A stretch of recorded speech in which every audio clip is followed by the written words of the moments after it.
अस्सलाम वालेकुम दोस्तों, तव्हां इहो ज़रूरु सोचो हूंदो त मुराद जेको आहे उहो जेको आहे शाहनवाज़ ख़ान खे मारे जान छॾाईंदो ऐं पंहिंजो बदिलो वठंदो।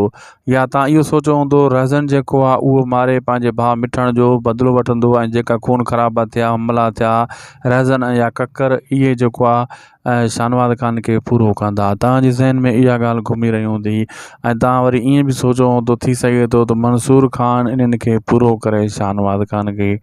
या तव्हां ईअं बि ज़रूरु सोचो हूंदो कादन यानी रुस्तम वारा इहो मसइलो ऐं जेको आहे शाहनवाज़ ख़ान वारो क्लियर कंदा। बहरहाल इहा तव्हां सभिनी जे हर कंहिंजो पंहिंजो पंहिंजो अंदाज़ो हूंदो, लेकिन ईअं न आहे दोस्तों। अचण वारे एपिसोड में आख़िर छा थियण वारो आहे, अगरि शाहनवाज़ ख़ान जो सिर केरु खणंदो, सॼी अपडेट ॾियूं था हिन नंढड़े वीडियो में। हिन खे आख़िर ताईं ॾिसंदा थी सघे शाहिद खुसो व्लॉग यूट्यूब चैनल खे लाज़मी सब्सक्राइब कंदा। हलूं था अॼु जी अपडेट जी तरफ़।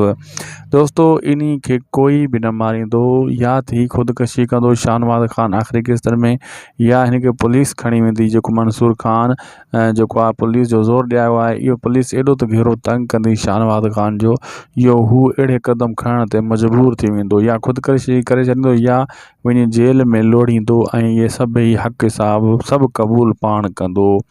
ऐं इहे हाशिम वारा वॾी कड़ी आहिनि।